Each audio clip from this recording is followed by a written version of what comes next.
Well, probably we had very good pedagogy in our classrooms, and the teachers were doing fabulous work. I think what became very frustrated with them was that they weren't getting the results that they had hoped for. And as a result, we were looking for a new approach to the way we go about instructing students. And we looked at it through a continuous improvement lens on how we improve teaching and learning. And one of the areas that we came up with A2I is this whole notion of a systems approach. It's all about small group instruction. And for us, that was the key to this all, that it gave the teachers the tool necessary through A2I. And that tool is really getting the information back from the students immediately and being able to group the students according to their needs. And more importantly, as they're going through the teacher-led groups, really honing in on individual kids' needs. So when we speak about things like response to intervention, our RTI program has been revolutionized through the use of A2I. Because now we have data to really show us where students are performing. And we're able to use the data that we produce both in-house as well as the data that we have through A2I and really triangulate that through some of the qualitative data in terms of what students are doing and how they're performing, and being able to use that again to really address those individual student needs. What we're seeing is that we're seeing less students being referred to Tier 3 intervention, which is the highest level of intervention. Our Tier 1 intervention, all of our students are at, that's our progress monitoring stage. And really where we find the crux of our work happening is for those Tier 2 intervention students. And what's happening, and the key to our RTI is really to make sure that we have students who are coming in and out of the program.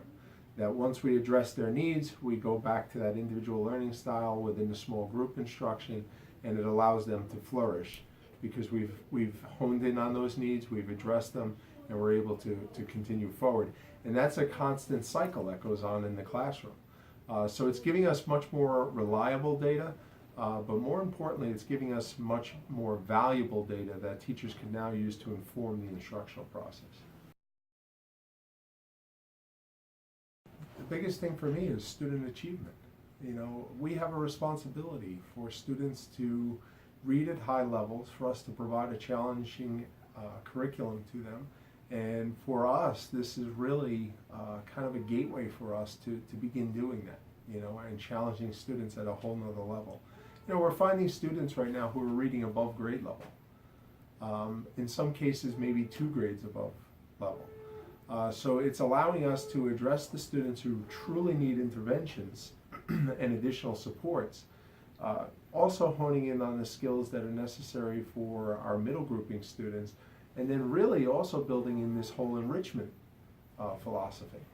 So it really is, I think, a very versatile approach to the way we're educating kids now. And we're not just speaking about individual student outcomes now, we're actually addressing individual student needs. So the way that this initially came about was really for us to look at our programs. We really were looking to examine our programs and looking for an outsider to come in with a fresh set of eyes and give us some recommendations. It was through our relationship with Putnam Northern Westchester BOCES as well, being part of their curriculum work. And as we started to examine our literacy program in greater detail, we were really looking for what opportunities were there out there that would be able to assist us with trying to meet the goals of creating a more challenging literacy program. And through that, we had a presentation from both United Way and Learning Ovations in this new opportunity for us. I must say there was a lot of anxiety for us to go through this process because we don't have the opportunities that other school districts have. And that is to test and pilot programs. We need to get it right, and we need to get it right now. So for us, it's really important about selecting the right program that we have trust in that's going to be able to move our district forward. For us, the relationship has just been the greatest opportunity. Alana and Drew have just been incredibly supportive in everything that we do. but more importantly is the opportunities that the United Way has been providing us.